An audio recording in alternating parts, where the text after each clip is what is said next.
শেষ হাদিস আবু হুরায়রা রাদিয়াল্লাহু তাআলা আনহু থেকে বর্ণিত, তিনি বলেন রাসূলুল্লাহ সাল্লাল্লাহু আলাইহি সাল্লাম বলেছেন, ইন্নাহু লা ইয়াতি রাজুলুল আযীমুস সামিনু ইয়াউমাল কিয়ামা, হে আদমের ছেলেমেয়ে, কিয়ামতের মাঠে আল্লাহ তাআলা একটা বিরাট মোটা তাজা অনেক মোটা মানুষকে আল্লাহ তাআলার সামনে কিয়ামতের মাঠে উপস্থিত করা হবে।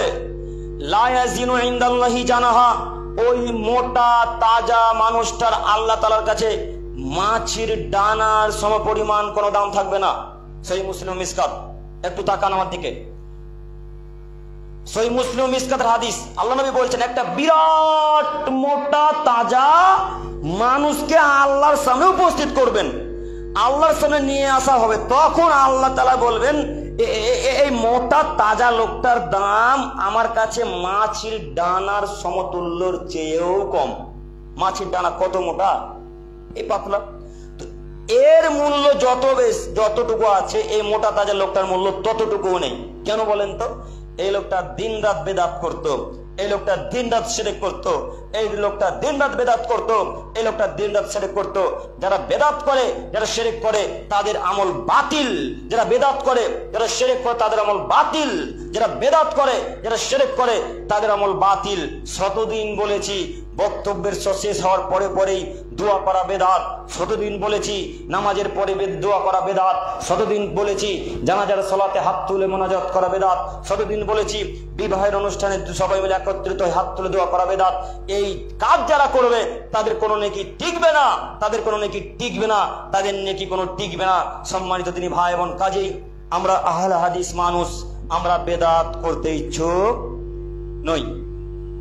যত আহলে হাদিস এলাকাতে বেদাত আছে, বেদাতের মুখে লাথি মেরে ওকে ট্রেনে ফেলে দিতে হবে ইনশাআল্লাহ। যে কোনো মূল্যে বেদাতের মুখে লাথি মারতে হবে। বেদাতের কোনো মূল্য নেই, বেদাতের ফলাফল জাহান্নাম। বেদাতের ফলাফল কি? জাহান্নাম। যে কোনো মূল্যে বেদাতকে লাথি মারতে হবে, যে কোনো মূল্যে। আব্দুল করিম সাহেব বেদাত কি? বেদাত কি? আব্দুল করিম সাহেব বেদাত কি?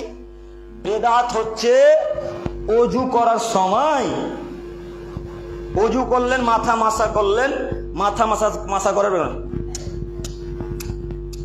এটা করলেন, এটা হচ্ছে বেদাত। অনেক মানুষ আছে আহলে হাদিসদের যারা ওযু করার সময় এরকম করে না? দেখতে পান না হয়তো আপনারা, আমি দেখতে পাই। বুঝতে পারেননি? এটা হচ্ছে বেদাত।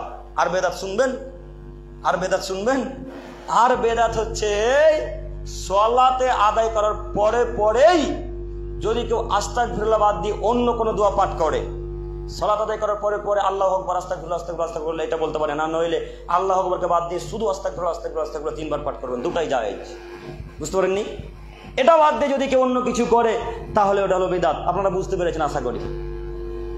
আরো অনেক বেদাত আছে, এতগুলা বেদাতের কেউ একটা যদি কেউ বেদাত করে তাহলে কিয়ামতের মাঠে তার কোনো নেকি টিকবে না, তার আমল বাতিল, তার আমল বাতিল, তার আমল বাতিল। আরেকটা কথা ভুলে গেছি, আরেকটা কথা, বাড়ি তৈরি করার পর মানুষকে